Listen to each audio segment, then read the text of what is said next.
আসসালামু আলাইকুম প্রিয় শিক্ষার্থী, তোমাদের শুভেচ্ছা। স্বাগত জানাচ্ছি চট্টগ্রাম সরকারি মহিলা কলেজের অনলাইন ক্লাসে। আজ তোমাদের সাথে আছি আমি আরাফাত আরা, সহযোগী অধ্যাপক, রসায়ন বিভাগ, চট্টগ্রাম সরকারি মহিলা কলেজ। একাদশ দ্বাদশ শ্রেণীর রসায়ন প্রথম পত্র বিষয়ের অত্যন্ত গুরুত্বপূর্ণ বিষয় পোলারিটি এবং পোলার আয়ন। এই বিষয়ের উপর আমরা আজ আলোচনা করব। আমাদের পাঠ্যসূচির অধ্যায় মৌলের পর্যায়বৃত্ত ধর্ম এবং রাসায়নিক বন্ধন। এমন তো আমাদের আজকে এই আলোচনার পরে আমরা কি কি শিখতে পারবো হচ্ছে তড়িৎ ঋণাত্মকতা কি সেটা আমরা বলতে পারবো, পোলারিটি এবং পোলার অণু ব্যাখ্যা করতে পারবো, পোলার আয়ন ব্যাখ্যা করতে পারবো, ফাজানির নীতি ব্যাখ্যা করতে পারবো, বিভিন্ন অণুর ভৌত ধর্ম ব্যাখ্যায় ফাজানির নীতি প্রয়োগ করতে পারবো। কেমন?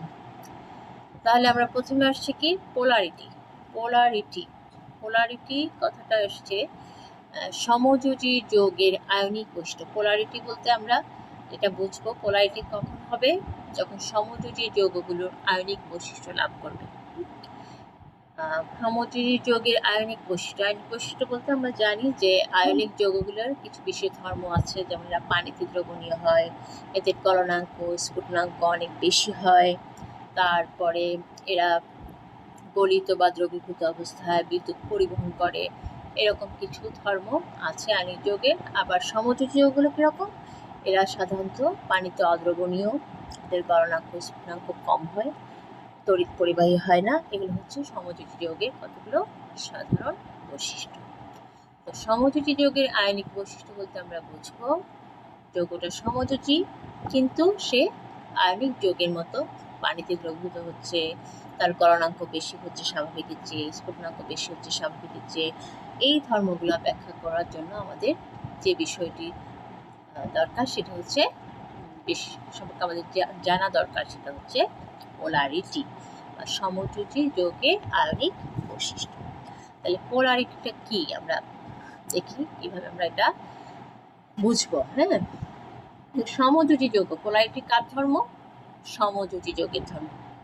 পোলারিটি কার ধর্ম? সমযোজী যৌগের ধর্ম। আচ্ছা, সমযোজী যৌগ কিভাবে তৈরি হয়? সমযোজী বন্ধনের সাহায্যে তৈরি হয়। সমযোজী বন্ধন কিভাবে হয়? যখন দুটা পরমাণু এক জোড়া ইলেকট্রন শেয়ার করে তখন তাদের মধ্যে সমযোজী বন্ধন তৈরি হয়। তো এক জোড়া ইলেকট্রনটা তারা এমনভাবে শেয়ার করে যেন দুটা পরমাণু সমানভাবে ইলেকট্রনগুলোকে সমান অধিকারে থাকে ইলেকট্রনগুলো, অর্থাৎ দুটা পরমাণুর নিউক্লিয়াস থেকে ইলেকট্রনগুলো সমদূরত্বে থাকে। আচ্ছা, এটা কখন হবে? যদি দুটা একই পরমাণুর মধ্যে, আমাদের সমযোজী বন্ধনটা যদি দুটা একই পরমাণুর মধ্যে হয়, তখন আমরা দেখি যে যারা যে ইলেকট্রন জোড়া শেয়ার করে সেই ইলেকট্রন জোড়া তাদের দুটা পরমাণু নিউক্লিয়াসে কোথায় থাকে? মাঝ বরাবর থাকে। যেমন হাইড্রোজেন, হ্যাঁ, দুটা হাইড্রোজেন পরমাণু এক জোড়া ইলেকট্রন শেয়ার করে কি করে? একটা হাইড্রোজেন অণু গঠন করে। এবং এই ইলেকট্রনগুলো শেয়ারকৃত ইলেকট্রনগুলো কোথায় থাকবে? এই দুটো হাইড্রোজেন পরমাণু নিউক্লিয়াসে মাঝখানে থাকবে, যেন দুটো পরমাণু সমানভাবে ইলেকট্রনগুলোকে পায়। যেমন একইভাবে যখন আমরা ক্লোরিন অণুর দিকে তাকাবো তখন দেখবো ক্লোরিন পরমাণু, এই যে ক্লোরিন পরমাণু সর্ববহিস্থ শক্তি স্তরে 7টা ইলেকট্রন আছে। এই ক্লোরিন পরমাণু সর্ববহিস্থ শক্তি স্তরে 7টা ইলেকট্রন আছে। দুটা ক্লোরিন পরমাণু, এই এক জোড়া এই ক্লোরিন পরমাণুটা একটা, এবং আরেকটা ক্লোরিন পরমাণু, এই যে একটা ইলেকট্রন, দুটা তাহলে কি হলো? এক জোড়া ইলেকট্রন শেয়ার করলো এবং ক্লোরিন সমযোজী বন্ধন তৈরির মাধ্যমে ক্লোরিন অণুটা গঠিত। এখানেও দেখো দুটা একই পরমাণুর মধ্যে সমযোজী বন্ধন তৈরি হচ্ছে। তাহলে ইলেকট্রনগুলো কি হচ্ছে? দুটা পরমাণু নিউক্লিয়াস থেকে সমদূরত্বে আছে। তাহলে আমরা এতক্ষণ যে উদাহরণটা দেখলাম, দুটা একই পরমাণুর মধ্যে সমযোজী বন্ধন। এখন যদি এরকম হয় দুটা ভিন্ন পরমাণুর মধ্যে সমযোজী বন্ধন হচ্ছে এবং অণু গঠিত হচ্ছে, যেমন hydrogen chlorine, hydrogen fluorine, hydrogen oxygen, hydrogen nitrogen. তাহলে এখানে আমরা দেখছি দুটা ভিন্ন পরমাণুর মধ্যে কি হচ্ছে? সমযোজী বন্ধন গঠনের মাধ্যমে অণু তৈরি হচ্ছে, সমযোজী অণু। তাহলে এখন এই যে তাদের পরমাণুগুলো যে ইলেকট্রন শেয়ার করবে, সেই ইলেকট্রন জোড়াটা কিভাবে থাকবে? দুটো পরমাণু নিউক্লিয়াসের মাঝখানে থাকবে আগের মতো, যখন হাইড্রোজেন হাইড্রোজেন শেয়ার করেছিল বা ক্লোরিন ক্লোরিন শেয়ার করেছিল, সেরকম থাকবে? আসলে এই যে ইলেকট্রন জোড়াটা দুটো পরমাণু নিউক্লিয়াসের মাঝখানে থাকবে নাকি কোনো একটা পরমাণুর দিকে ঝুঁকে থাকবে, সেটা একটা পরমাণুর একটা ধর্মের উপর, বৈশিষ্ট্যের উপর নির্ভর করে। সেই ধর্মটা কি, কে কি বলতে পারবে? হ্যাঁ, কোন ধর্মের উপর নির্ভর করে? ইলেকট্রন জোড়া কোন পরমাণু দুটার নিউক্লিয়াসের মাঝখানে থাকবে নাকি কোনো একটা পরমাণুর দিকে বেশি ঝুঁকে থাকবে, কোন ধর্মের উপরে? কে বলতে পারবে? দেখি, বলতে পারলে বলো। এটা কোন ধর্ম? তড়িৎ ঋণাত্মকতা। এই ধর্মটাকে আমরা বলি তড়িৎ ঋণাত্মকতা। তড়িৎ ঋণাত্মকতা এটা কি, আমরা কিভাবে সংজ্ঞায়িত করতে পারি? যেমন তড়িৎ ঋণাত্মকতা হচ্ছে কি, সমযোজী বন্ধনে আবদ্ধ দুটি পরমাণুর মধ্যে একটি পরমাণু শেয়ারকৃত ইলেকট্রন যুগলকে নিজের দিকে আকর্ষণ করার ক্ষমতাকে বলা হয় তড়িৎ ঋণাত্মকতা। কি বলছি? দুটা পরমাণু, তাদের মধ্যে সমযোজী বন্ধন আছে এবং তাদের মধ্যে তারা একজোড়া ইলেকট্রন শেয়ার করছে। এই ইলেকট্রন যুগলকে তার নিজের দিকে, কোনো পরমাণু যদি নিজের দিকে যে আকর্ষণ করে, সে আকর্ষণ ক্ষমতাটাকে বলা হয় কি, তড়িৎ ঋণাত্মকতা। এই আকর্ষণ ক্ষমতা কারো বেশি হয়, কারো কম হয়। যার আকর্ষণ ক্ষমতা বেশি, সেটাকে আমরা বলি তার তড়িৎ ঋণাত্মকতা বেশি। যার আকর্ষণ ক্ষমতা কম, তাকে আমরা বলি তার তড়িৎ ঋণাত্মকতা কম। আচ্ছা, তাহলে দুটা ভিন্ন পরমাণুর মধ্যে যদি সমযোজী বন্ধন হয়, তাদের মধ্যে যদি তড়িৎ ঋণাত্মকতার পার্থক্য থাকে, তাহলে কি হবে? সেটা আমরা দেখব। তার আগে দেখি যে কিছু পরমাণুর তড়িৎ ঋণাত্মকতা, এটা পলিং এবং স্লেটারের স্কেল অনুযায়ী পরমাণুর তড়িৎ ঋণাত্মকতাকে এভাবে সংখ্যামান দেওয়া হয়েছে। ফ্লোরিনের তড়িৎ ঋণাত্মকতা ধরা হয় স্কেল অনুযায়ী হচ্ছে 4, অক্সিজেনের 3.5, নাইট্রোজেনের 3.0, কার্বনের 2.5 এবং হাইড্রোজেনের হচ্ছে 2.1। পলিং স্লেটারের স্কেল অনুযায়ী। তাহলে এই স্কেল অনুযায়ী আমরা দেখতে পাচ্ছি ফ্লোরিনের তড়িৎ ঋণাত্মকতা সব থেকে বেশি। আমরা জানি ফ্লোরিন হচ্ছে একটা তীব্র তড়িৎ ঋণাত্মক, আর সব থেকে কম হচ্ছে কার? হাইড্রোজেন। তাহলে যদি দুটো পরমাণু, যেমন হাইড্রোজেন ফ্লোরিন এই অণু দুটো যদি আমরা ধরি, দেখো হাইড্রোজেন আর ফ্লোরিনের মধ্যে সমযোজী বন্ধন তৈরি হচ্ছে এবং এরা একজন ইলেকট্রন শেয়ার করছে। ফ্লোরিনের তড়িৎ ঋণাত্মকতা আমরা কিছুক্ষণ আগে দেখলাম 4, তীব্র তড়িৎ ঋণাত্মক হলো, আর হাইড্রোজেনের তড়িৎ ঋণাত্মকতা কত? 2.1। তাহলে কি হবে? ফ্লোরিনের তড়িৎ ঋণাত্মকতা যেহেতু বেশি, শেয়ারকৃত ইলেকট্রন যুগলকে কি করবে? তার নিজের দিকে আকর্ষণ করবে। কেমন? তার নিজের দিকে বেশি আকর্ষণ করবে। তাহলে আকর্ষণ করলে ইলেকট্রনগুলো তার দিকে ঝুঁকে যাবে। তাহলে ঝুঁকে গেলে কি হবে? তার উপর একটা আংশিক ঋণাত্মক চার্জের সৃষ্টি হবে। আর যে পরমাণু থেকে ইলেকট্রন দূরে চলে গেল, আচ্ছা আমি একটু দেখাই এটা। তাহলে দেখো, এই যে হাইড্রোজেন এবং ফ্লোরিন, কেমন? তাহলে হাইড্রোজেন আর ফ্লোরিন একজোড়া ইলেকট্রন শেয়ার করছে। এই একজোড়া ইলেকট্রন হাইড্রোজেনটা আমি মনে করলাম ডট, কেমন? আর ফ্লোরিনটা হচ্ছে ক্রস। যেহেতু ফ্লোরিনের তড়িৎ ঋণাত্মকতা হাইড্রোজেন থেকে অনেক বেশি, তাহলে এই একজোড়া ইলেকট্রন কি থাকবে? ফ্লোরিনের দিকে বেশি ঝুঁকে থাকবে, তাই না? ফ্লোরিনের দিকে বেশি ঝুঁকে যাবে। তাহলে এখন এই একজোড়া ইলেকট্রনের মধ্যে আমি বলছিলাম যে ক্রসটা হচ্ছে ফ্লোরিনের আর ডটটা হচ্ছে হাইড্রোজেনের। কিন্তু এখন কি হলো? ফ্লোরিনের তড়িৎ ঋণাত্মকতা বেশি হওয়ার কারণে যে ডট এবং ক্রস দুটো ইলেকট্রনে কি হলো? তার দিকে ঝুঁকে গেল। এখানে ফ্লোরিনের ইলেকট্রন হচ্ছে ক্রস, কিন্তু সে এই ডট ইলেকট্রন হাইড্রোজেনেরটাও তার দিকে টেনে নিল, যার ফলে কি হবে? তার ইলেকট্রনের ঘনত্ব বেড়ে গেল না? ইলেকট্রনের ঘনত্ব বেড়ে যাওয়ার কারণে তার উপর কি আসবে? একটা আংশিক ঋণাত্মক চার্জ সৃষ্টি হবে। আর হাইড্রোজেনের কি হলো? হাইড্রোজেন পরমাণু তার নিজের ইলেকট্রনটাও, এই যে এই ডট ইলেকট্রনটাও নিজের ছিল, সেটাও কার দিকে চলে গেল, ফ্লোরিনের দিকে চলে গেল। তাহলে তার কি হলো, ইলেকট্রনের ঘাটতি সৃষ্টি হলো, ইলেকট্রনের ঘনত্ব কমে গেল, যার কারণে তার উপর একটা আংশিক ধনাত্মক চার্জের সৃষ্টি হলো। আমরা জানি আয়নিক যৌগের মধ্যে কি হয়, দুটা আয়ন থাকে, একটা ধনাত্মক আয়ন এবং একটা ঋণাত্মক আয়ন। সেখানে ইলেকট্রন পুরোপুরি ট্রান্সফার হয়ে যায়, আর এখানে ইলেকট্রন পুরোপুরি ট্রান্সফার হচ্ছে না, জাস্ট ইলেকট্রনের ঘনত্বটা একটা পরমাণু বাড়ছে আর একটা পরমাণু কমছে। তাহলে যার কারণে এখানে একটা আংশিক ঋণাত্মক চার্জ এবং আংশিক ধনাত্মক চার্জের সৃষ্টি হচ্ছে, কার মতো, আয়নিক যৌগের মতো। যার কারণে এই অণুটাকে আমরা বলি পোলার অণু, এবং এই ধর্মটাকে আমরা বলি পোলারিটি। এটা একটা সমযোজী অণু, কিন্তু সেটা একটা পোলার অণু। তার দুটা পোল আছে, এই যে একটা ঋণাত্মক পোল, একটা ধনাত্মক পোল, এই জন্য এদেরকে আমরা ডাইপোলও বলে থাকি। কেমন, পোলার অণুগুলোকে আমরা কি বলে থাকি, ডাইপোল বলে থাকি। তাহলে এই যে একটা সমযোজী যৌগ, কিন্তু তার মধ্যে চার্জের সৃষ্টি হলো, যার মধ্যে চার্জের সৃষ্টি হলো, এই যে ধর্মের কারণে হলো সেটাকে আমরা বলছি পোলারিটি, এবং এই অণুটাকে আমরা বলছি পোলার। একইভাবে হাইড্রোজেন ক্লোরাইড, এখানেও কি ক্লোরিনের তড়িৎ ঋণাত্মকতা হাইড্রোজেন পরমাণু থেকে অনেক বেশি। আমরা দেখেছি পলিং স্লেটার স্কেল অনুযায়ী ক্লোরিনের তড়িৎ ঋণাত্মকতা হচ্ছে 3। তাহলে যার কারণে কি হচ্ছে, তাদের মধ্যে ক্লোরিন তার ইলেকট্রন শেয়ারকৃত ইলেকট্রন যুগলকে তার নিজের থেকে বেশি আকর্ষণ করছে।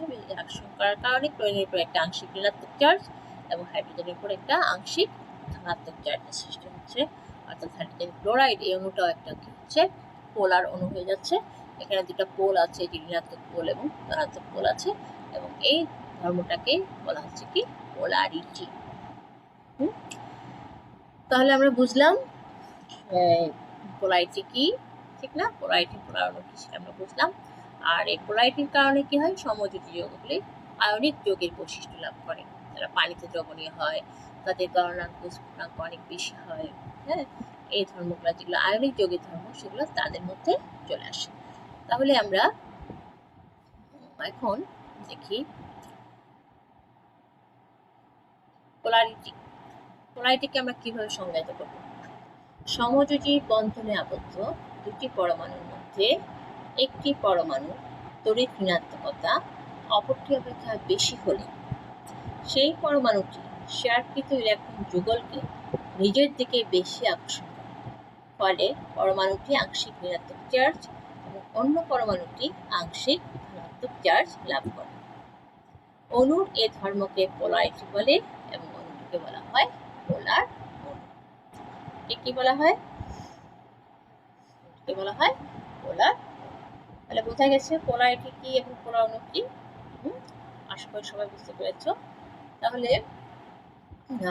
পোলারিটি পোলার অণু বুঝেছি। এখন আমরা দেখব যে ইলেকট্রোনেগেটিভিটির পার্থক্যের উপর, তড়িৎ ঋণাত্মকতার পার্থক্যের উপর অণুর ধর্মটা নির্ভর করে। ওটা আয়নিক হবে নাকি সমযোজী হবে, পোলার হবে নাকি অপোলার হবে, এই ধর্মগুলা, এই বিষয়গুলো ডিপেন্ড করে কার উপর, একটা অণুর মধ্যে যে পরমাণুগুলো থাকে তাদের তড়িৎ ঋণাত্মকতার পার্থক্যের উপর, ইলেকট্রোনেগেটিভিটি ডিফারেন্স বা তড়িৎ ঋণাত্মকতার পার্থক্যের উপর নির্ভর করে। এটা বন্ড টাইপ, বন্ডটা কি ধরনের হবে, আয়নিক, সমযোজী, পোলার, অপোলার। আচ্ছা, দেখা গেছে তড়িৎ ঋণাত্মকতার পার্থক্য যদি 0 থেকে 0.4 হয়, অর্থাৎ যে দুটা পরমাণুর মধ্যে অণু গঠিত হচ্ছে, সে দুটা পরমাণুর মধ্যে তড়িৎ ঋণাত্মকতার পার্থক্য যদি 0 থেকে 0.4 হয়, তখন সেই বন্ধনটা হয় নন পোলার কোভ্যালেন্ট বন্ড। নন পোলার বলতে অপোলার, সেখানে কোনো চার্জ সৃষ্টি হবে না, অপোলার সমযোজী বন্ধন হবে, অর্থাৎ সেটা একটা বিশুদ্ধ সমযোজী যৌগ হবে। কেমন, যদি তড়িৎ ঋণাত্মকতার পার্থক্য 0.5 থেকে 2.0 হয়, 0.5 থেকে 2.0 হয়, তখন সেটা হয় পোলার কোভ্যালেন্ট বন্ড, পোলার সমযোজী বন্ধন। কিছুক্ষণ আগে আমরা যেটা দেখেছি, হাইড্রোজেন ক্লোরাইড, হাইড্রোজেন ফ্লোরাইড, সেরকম অ্যামোনিয়া, পানি, যেগুলো আছে সব কি বন্ধন আছে, পোলার সমযোজী বন্ধন আছে, কারণ তাদের পরমাণু দুটার মধ্যে তড়িৎ ঋণাত্মকতার পার্থক্য হচ্ছে 0.5 থেকে 2.0। যদি দুটার মধ্যে তড়িৎ ঋণাত্মকতার পার্থক্য গ্রেটার দেন 2.0 থেকে বেশি হয়, তখন সেটা হচ্ছে কি আয়নিক বন্ধন। তাহলে 2.2 উপরে গেলে আয়নিক, 0.5 থেকে 2 গেলে পোলার সমযোজী, আর 0.5 এর নিচে হলে সেটাকে আমরা বলি অপোলার সমযোজী। বোঝা গেছে? আচ্ছা, তাহলে পোলার অণুর দেখি আরেকটা উদাহরণ আমরা এখানে দেখিয়েছি, এই যে পানি। পানিতে হাইড্রোজেনের তড়িৎ ঋণাত্মকতা কত মনে আছে তোমাদের? হাইড্রোজেন পরমাণু তড়িৎ ঋণাত্মকতা 2.1, তাই না? আর অক্সিজেনের কত? অক্সিজেনের 3.5, তাই না? তাইলে পার্থক্যটা কত হলো? 1.4 না, তড়িৎ ঋণাত্মকতার পার্থক্য 1.4। আমরা জানি যে 0.5 থেকে 2 যদি হয় তড়িৎ ঋণাত্মকতার পার্থক্য, তখন সেটা হয় পোলার সমযোজী বন্ধন। তাহলে এখানে কি এই বন্ধনগুলো কি? পোলার সমযোজী বন্ধন। পানি একটা পোলার অণু, আমরা সবাই জানি পানি একটা পোলার দ্রাবক, তাই না? পড়েছো না পানি একটা পোলার দ্রাবক? পানিতে দুটা পোল আছে, এটা একটা ধনাত্মক পোল হাইড্রোজেন, আর এটা হচ্ছে ঋণাত্মক পোল অক্সিজেন, রাইট? আচ্ছা,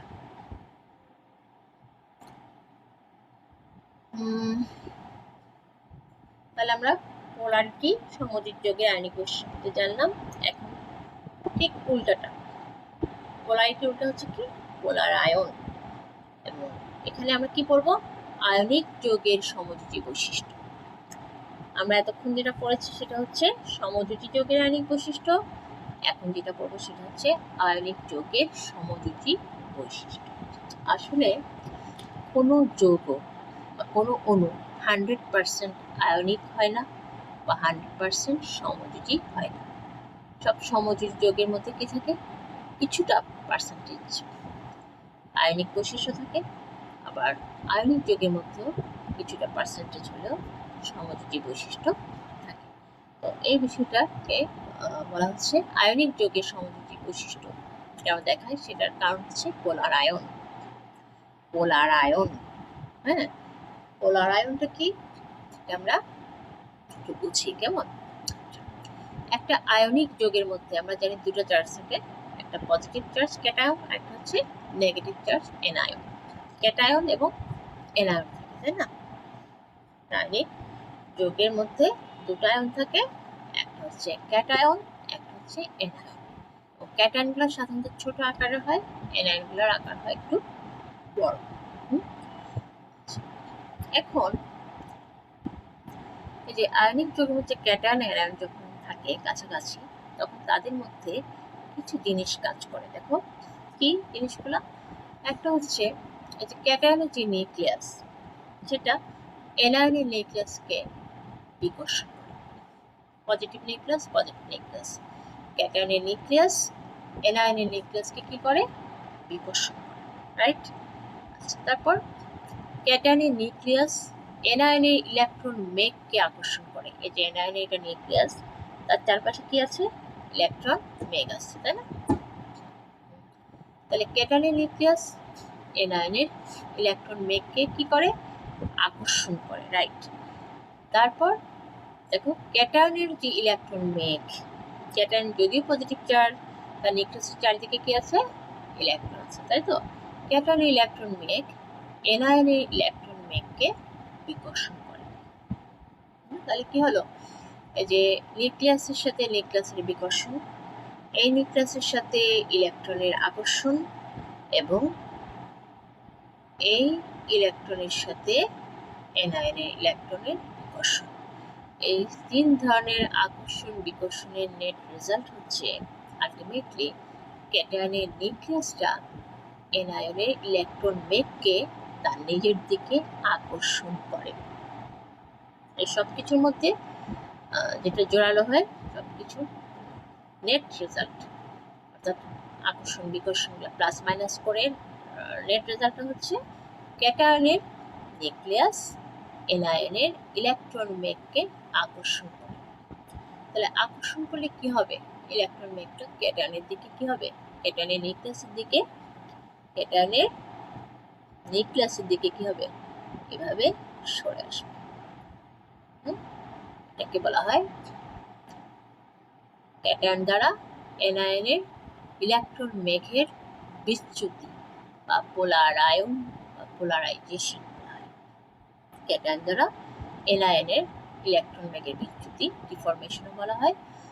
আর এটাই হচ্ছে সে কারণ এটা আয়নিক যৌগের সমযোজী বৈশিষ্ট্যের কারণ। তাহলে আমরা দেখি ক্যাটায়নের নিউক্লিয়াস যদি এনায়নের ইলেকট্রন মেঘকে আকর্ষণ করে তাহলে কিরকম হয় বিচ্যুতিটা।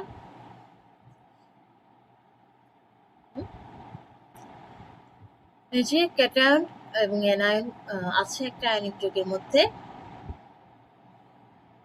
এখন কি হচ্ছে, এই যে ক্যাটায়নের নিউক্লিয়াস এনায়ন ইলেকট্রন মেঘকে তার দিকে আকর্ষণ করছে, ইলেকট্রন মেঘটা তার দিকে সরে আসছে। দেখো ডিফর্ম হয়ে গেছে, এদিকে বিচ্যুত হয়ে এদিকে চলে আসছে, আরো কাছে চলে আসছে। তারপর কি হলো, ক্যাটায়নের নিউক্লিয়াস এনায়নের নিউক্লিয়াস তার মাঝখানে ইলেকট্রনগুলো এভাবে চলে আসছে। কেমন, তাহলে এনায়ন ইলেকট্রন মেঘটা কি হয়ে গেল শেষ পর্যন্ত ক্যাটায়ন আর এনায়নের নিউক্লিয়াসের মাঝখানে চলে আসছে। এটা কার ক্ষেত্রে হয়, সমযোজী যৌগের ক্ষেত্রে হয়। সমযোজী যৌগের ক্ষেত্রে কি হয়, ক্যাটায়নের নিউক্লিয়াস এনায়নের নিউক্লিয়াস দুটো পরমাণু নিউক্লিয়াসের মাঝখানে ইলেকট্রনগুলো ওরা শেয়ার করে। এখানেও দেখো ক্যাটায়ন আর এনায়নের নিউক্লিয়াসের মাঝখানে ইলেকট্রনগুলো চলে আসছে, অর্থাৎ সেই আয়নিক যৌগটার মধ্যে এখন আর কি চার্জ আলাদা আলাদা করে দেখানো হয়নি। আয়নিক যৌগটা এখন কি ধর্ম লাভ করেছে, সমযোজী যৌগের ধর্ম লাভ করেছে। এটাকে বলা হয় পোলারায়ন, ক্যাটায়ন দ্বারা এনায়নের পোলারায়ন। তাহলে এর কারণে কি হয়, আয়নিক যৌগগুলো কি করে সমযোজী যৌগের ধর্ম লাভ করে। কিরকম, অর্থাৎ দ্রাব্যতা, পানিতে দ্রাব্যতা যা হওয়ার কথা ছিল তার চেয়ে কম হয়, অনেক ক্ষেত্রে অদ্রবণীয় হয়। তারপরে যে গলনাঙ্ক হওয়ার কথা ছিল তার চেয়ে অনেক কম হয়, স্ফুটনাঙ্ক কম হয়। কেমন, মানে তারা সমযোজী যৌগের মতো বৈশিষ্ট্য লাভ করে। আচ্ছা, এখন এই যে ওরা আয়নিক যৌগগুলো সমযোজী যৌগের ধর্ম লাভ করে, কিসের মানে কতগুলো নিয়ামক আছে, কতগুলো ফ্যাক্টর আছে যেগুলো দিয়ে আমরা বলতে পারি যে আয়নিক যৌগটা সমযোজী ধর্ম কতটুকু হবে, বেশি হবে নাকি কম হবে। এই ফ্যাক্টরগুলো ব্যাখ্যা করেছেন একজন বিজ্ঞানী যার নাম হচ্ছে ফাজান। হ্যাঁ, এবং সেগুলাকে এই নিয়মটাকে বলা হয় কি, ফাজানের নিয়ম বা ফাজানস রুল বলা হয়। হ্যাঁ, তাহলে আমরা দেখি ফাজানস রুল কি বলছে। ফাজানস রুল বলছে আয়নিক যৌগের সমযোজী ধর্ম কতগুলো ফ্যাক্টর বা নিয়ামকের উপর নির্ভর করে। সেই নিয়ামকগুলো কি কি, এক হচ্ছে ক্যাটায়ন এবং এনায়নের আকার, 2 ক্যাটায়ন এবং এনায়নের চার্জ, 3 ক্যাটায়নের ইলেকট্রন বিন্যাস। এই ধর্ম বা এই নিয়ামকগুলোর উপর নির্ভর করে যে একটা আয়নিক যৌগ কতটা সমযোজী হবে। কেমন, তাহলে আমরা দেখি, প্রথমে আসো দেখো ক্যাটায়নের আকার। Beryllium, magnesium, calcium, strontium, barium এগুলো পর্যায় সারণীর কোন গ্রুপের মৌল, 2 নাম্বার গ্রুপের মৌল, তাই না, পর্যায় সারণীর 2 নাম্বার গ্রুপের মৌল। বেরিলিয়ামের নিচে হচ্ছে ম্যাগনেসিয়াম, তার নিচে ক্যালসিয়াম, তার নিচে স্ট্রনশিয়াম, তার নিচে হচ্ছে বেরিয়াম। আমরা জানি একই গ্রুপের উপর থেকে নিচের দিকে যেতে থাকলে পরমাণুর আকার বৃদ্ধি পায়, তাই না। তাহলে একইভাবে আয়নের আকারও কি হয়, বৃদ্ধি পায়। উপর থেকে নিচে নামতে থাকলে আয়নগুলোর আকারও উপর থেকে নিচের দিকে, একই গ্রুপের উপর থেকে নিচের দিকে আয়নের আকারও বৃদ্ধি পায়। আমরা দেখছি এখানে বেরিলিয়াম 2+, এই আয়নের আকার হচ্ছে 31 pm পিকোমিটার, আর বেরিয়াম 2+, এটার আকার হচ্ছে 135 পিকোমিটার। সব থেকে ছোট হচ্ছে বেরিলিয়াম, সব থেকে বড় হচ্ছে বেরিয়াম। হ্যাঁ, এখন ফাজান বলছে ক্যাটায়নের আকার যত ছোট হবে ক্যাটায়নের আকার যত ছোট হবে সে ক্যাটায়ন দ্বারা এনায়নের পোলার আয়ন তত বেশি হবে। খেয়াল করো, ক্যাটায়নের আকার যত ছোট হবে ক্যাটায়ন দ্বারা এনায়নের পোলার আয়ন তত বেশি হবে। আর পোলার আয়ন যত বেশি হবে সংশ্লিষ্ট যৌগের সমযোজী ধর্ম বা সমযোজী বৈশিষ্ট্য তত বেশি হবে। তাহলে ক্যাটায়নের আকার ছোট, পোলার আয়ন বেশি, সমযোজী ধর্ম বেশি। ক্যাটায়নের আকার বড়, পোলার আয়ন কম, সমযোজী ধর্ম কম। তাহলে এখানে যে এই যে আয়নগুলো দেখা যাচ্ছে বেরিলিয়াম থেকে বেরিয়াম, এখানে তাহলে সব থেকে বেশি সমযোজী ধর্ম দেখাবে বেরিলিয়ামের যৌগ, যেহেতু বেরিলিয়ামের আকার সব থেকে ছোট, আর সব থেকে বেশি আয়নিক হবে বেরিয়ামের যৌগ, যেহেতু বেরিয়ামের আকার সব থেকে বড়। তাহলে এখানে দেখো বয়লিং পয়েন্ট দেওয়া আছে যৌগগুলার, হ্যাঁ দেওয়া আছে বেরিলিয়ামের যৌগের বয়লিং পয়েন্ট বা স্ফুটনাঙ্ক হচ্ছে 405 ডিগ্রি সেলসিয়াস, আর বেরিয়ামের যৌগের বয়লিং পয়েন্ট হচ্ছে 900 ডিগ্রি সেলসিয়াস। তার মানে এখানে সব থেকে বেশি আয়নিককে বেরিয়ামের যৌগ, আর সব থেকে বেশি কোভ্যালেন্ট বা সমযোজীকে বেরিলিয়ামের যৌগ। ঠিক আছে না? তাহলে ফাজানির নীতি অনুসারে বেরিলিয়াম তার এনায়নকে সব থেকে বেশি প্রবাহিত করবে, আর এই জন্য বেরিলিয়ামের যৌগের কোভ্যালেন্ট ক্যারেক্টার বা সমযোজী ধর্ম সব থেকে বেশি হবে, অর্থাৎ বয়লিং পয়েন্ট, মেল্টিং পয়েন্ট সবকিছু কি হবে, কম হবে। আর বেরিয়াম তার এনায়নকে সব থেকে কম প্রবাহিত করবে, অর্থাৎ তার আয়নিক ক্যারেক্টার, আয়নিক চরিত্র সব থেকে বেশি হবে, তার গলনাঙ্ক, স্ফুটনাঙ্ক সব কিছু বেশি হবে, যার কারণে বেরিয়াম যৌগের স্ফুটনাঙ্ক দেখা যাচ্ছে এখানে কত, 900 ডিগ্রি সেলসিয়াস, সব থেকে বেশি আয়নিক। বোঝা গেছে? আচ্ছা, তাহলে এটা আমরা দেখলাম আকারের ক্ষেত্রে। এখানে কিন্তু চার্জ সবার একই, দেখো এটাও 2+, 2+, 2+, 2+, 2+। পার্থক্যটা কি? শুধু আকারের পার্থক্য। আচ্ছা, ক্যাটায়নের আকার। নেক্সট আসো ক্যাটায়নের চার্জ। ক্যাটায়নের চার্জ, ফাজান বলছে ক্যাটায়নের চার্জ যত বেশি হবে, ক্যাটায়নের চার্জ যত বেশি হবে সেই ক্যাটায়ন দ্বারা এনায়নের পোলার আয়ন তত বেশি হবে এবং সংশ্লিষ্ট যৌগের সমযোজী ধর্ম তত বেশি হবে। এখানে দেখো 3টা ক্যাটায়ন দেওয়া আছে, sodium ion, magnesium ion, aluminium ion. সোডিয়ামের চার্জ হচ্ছে +1, ম্যাগনেসিয়াম 2+, অ্যালুমিনিয়াম 3+। তাহলে সব থেকে কম চার্জ হচ্ছে কার? সোডিয়াম। সব থেকে বেশি চার্জ কার? অ্যালুমিনিয়ামের 3+। ফাজান বলছে অ্যালুমিনিয়াম দ্বারা তার এনায়নের পোলার আয়ন সব থেকে বেশি হবে, অর্থাৎ অ্যালুমিনিয়ামের যৌগের সমযোজী ধর্ম সব থেকে বেশি হবে। সোডিয়ামের চার্জ সব থেকে কম, তাহলে সোডিয়াম দিয়ে তার এনায়নের পোলার আয়ন সব থেকে কম হবে, তাহলে তার যৌগের কি সমযোজী ধর্ম সব থেকে কম হবে, আয়নিক ধর্ম সব থেকে বেশি হবে। ঠিক তো? দেখা গেছে কি সোডিয়ামের যৌগের গলনাঙ্ক হচ্ছে কত, 800 ডিগ্রি সেলসিয়াস, আর অ্যালুমিনিয়ামের যৌগের গলনাঙ্ক হচ্ছে কত, 180 ডিগ্রি সেলসিয়াস। গলনাঙ্ক বেশি কার? সোডিয়ামের যৌগের। গলনাঙ্ক বেশি কাদের হয়? আয়নিক যৌগের। তাহলে সোডিয়ামের যৌগটা বেশি আয়নিক। গলনাঙ্ক কম কাদের হয়? সমযোজী যৌগের। তাহলে অ্যালুমিনিয়ামের যৌগের গলনাঙ্ক যেহেতু কম, অ্যালুমিনিয়ামের যৌগ কি সমযোজী। তাহলে চার্জ, ক্যাটায়নের চার্জ যত বাড়বে ক্যাটায়ন দ্বারা এনায়নের পোলার আয়ন তত বাড়বে, সংশ্লিষ্ট যৌগের সমযোজী ধর্ম তত বাড়বে, অর্থাৎ তার গলনাঙ্ক, স্ফুটনাঙ্ক এগুলো কমে যাবে। রাইট? নেক্সট আসো এনায়নের চার্জ। এনায়নের চার্জ, এনায়নের চার্জের উপর কি ডিপেন্ড করে? একটা আয়নিক যৌগের সমযোজী ধর্ম ডিপেন্ড করে। কেমন? মনে করো তুমি একটা যৌগ নিয়েছো, ক্যাটায়ন একই, কিন্তু অ্যানায়ন হচ্ছে একটা নাইট্রাইড, একটাতে অক্সাইড, একটাতে কি ফ্লোরাইড। এখানে আমরা দেখছি নাইট্রাইডের চার্জ সব থেকে বেশি 3-, অক্সাইডের 2-, ফ্লোরাইডের শুধু -1। ফাজান বলছে এনআয়নের চার্জ যত বেশি হবে, এনআয়নের চার্জ যত বেশি হবে, সে এনআয়নের ক্যাটায়ন দ্বারা সে এনআয়নের পোলার আয়ন তত বেশি হবে। এনআয়নের চার্জ যত বেশি হবে, তার ক্যাটায়ন দ্বারা সে এনআয়নের পোলার আয়ন তত বেশি হবে। পোলার আয়ন বেশি হওয়ার মানে কি? সমযোজী ধর্ম তত বেশি হবে। তাহলে এখানে যেহেতু নাইট্রাইডের চার্জ সব থেকে বেশি, তাহলে ক্যাটায়ন দিয়ে নাইট্রাইডের পোলার আয়ন সব থেকে বেশি হবে। তাহলে নাইট্রেট যৌগের সমযোজী ধর্ম তত বেশি হবে। যেমন ধরো calcium nitride, calcium oxide, calcium fluoride, এখানে ক্যাটায়ন সবগুলো কি ক্যালসিয়াম, কিন্তু এনায়নটা কি? Nitride oxide fluoride. যেহেতু নাইট্রাইডের চার্জ সব থেকে বেশি, তাহলে আমরা কি বলছি?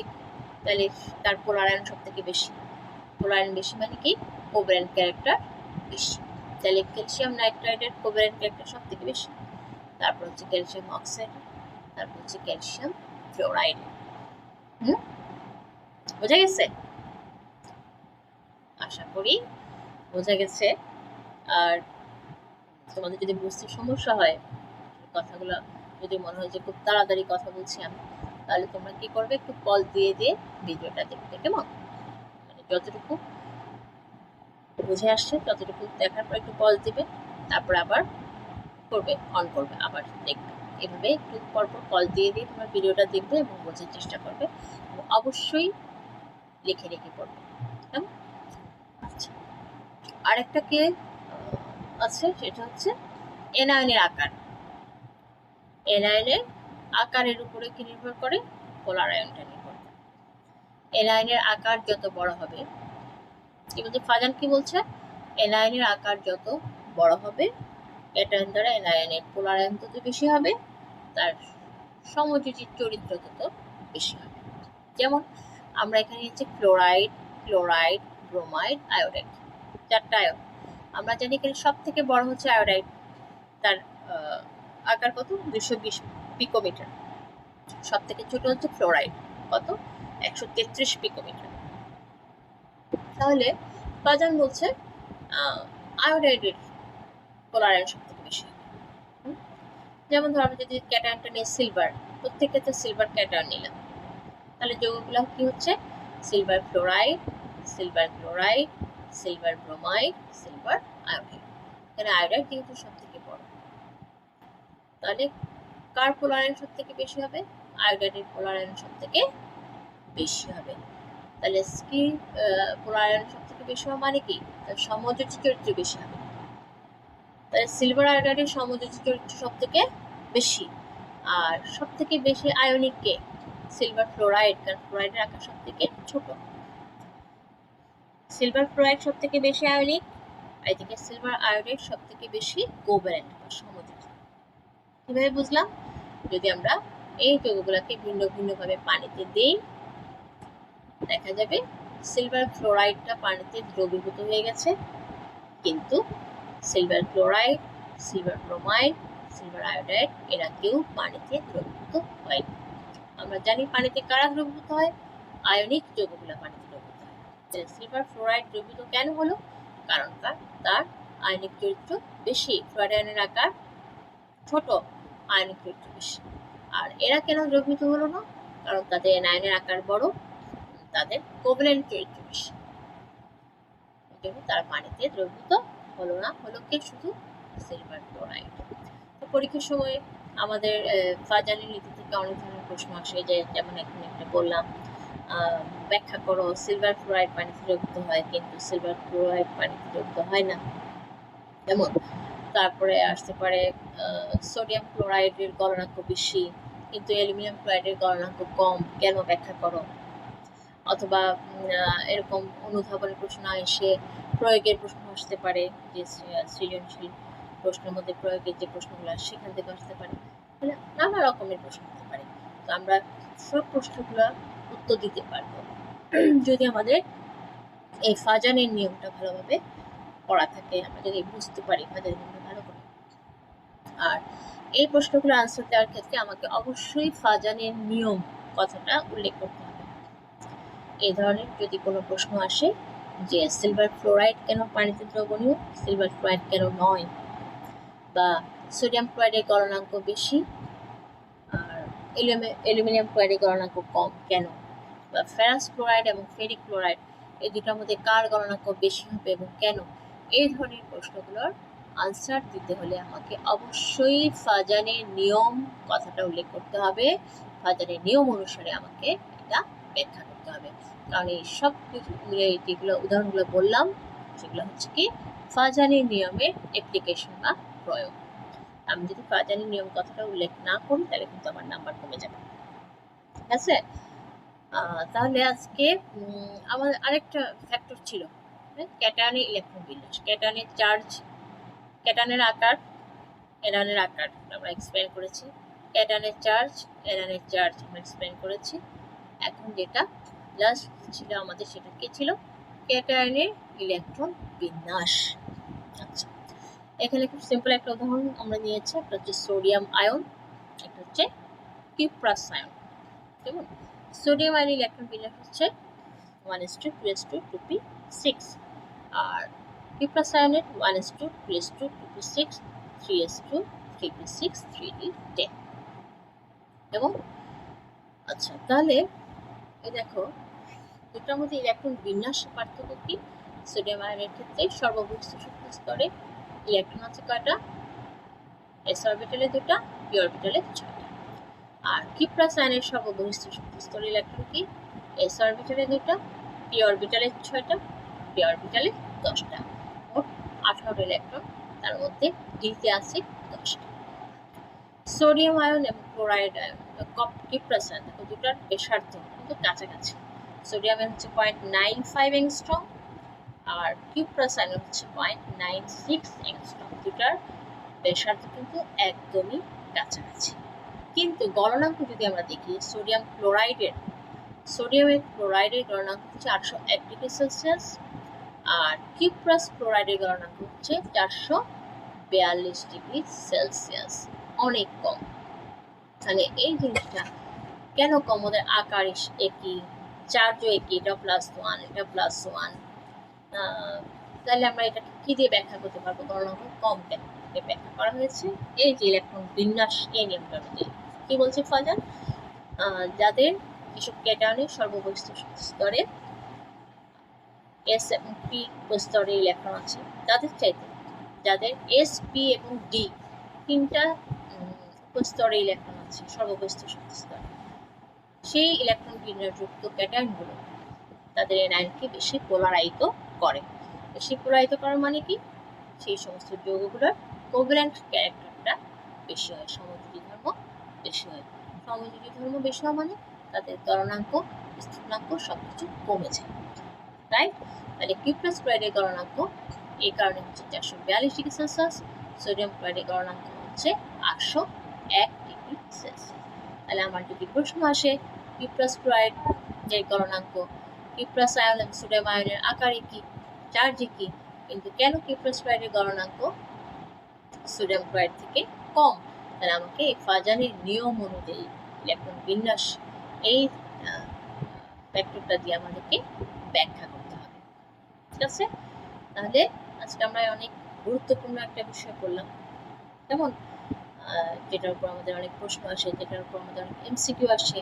আমাদের যদি বিষয়টা ভালোভাবে জানা থাকে একদম সিম্পল, জানা থাকলে খুবই সিম্পল, জানা না থাকলে তো সমুদ্র। ঠিক আছে, তো আমরা বিষয়গুলো মনোযোগের সাথে পড়বো আর বুঝে বুঝে পড়বো, আশা করি অনেক মনে থাকবে। বুঝে বুঝে পড়লে, মন দিয়ে পড়লে আমাদের অনেক জিনিসগুলো মনে থাকবে। আমরা যে কোনো প্রশ্নের আনসার, এখান থেকে যে প্রশ্ন আসুক না কেন আমরা সেটা কি করতে পারবো, এক্সপ্লেন করতে পারবো, পরীক্ষার খাতায় সুন্দরভাবে উপস্থাপন করতে পারবো। তো আজকে আমাদের ক্লাস আলোচনা আমি এখানেই শেষ করছি। আশা করছি সবাই বুঝতে পেরেছো বিষয়গুলো। আর যদি না বুঝে থাকো, আমি বলছি বারবার ভিডিওটা পজ দিয়ে দিয়ে তোমরা দেখবে, তোমাদের সিলেবাস যেভাবে আছে, তোমাদের যেভাবে বলা হয়েছে ক্লাস কিভাবে এই বিষয়টার একটা ক্লাস যেভাবে বলা হয়েছে তোমাদের মন্ত্রণালয় থেকে, যেভাবে তোমাদের পাঠ্যসূচিতে দেওয়া হচ্ছে আমরা সেটা ফলো করার চেষ্টা করছি, সংক্ষিপ্ত সিলেবাস। তোমাদেরকে এই পোলারিটি এবং পোলারিটি একটা ক্লাসে শেষ করার কথা বলা হচ্ছে, সেজন্য আমি একটা ক্লাসে শেষ করেছি। এই জন্য ভিডিওটা লম্বা হয়ে গেছে, তো তোমরা পজ দিয়ে দিয়ে দেখবে এবং বোঝার চেষ্টা করবে। তোমাদেরকে অনেক অনেক ধন্যবাদ, সবাই ভালো থেকো।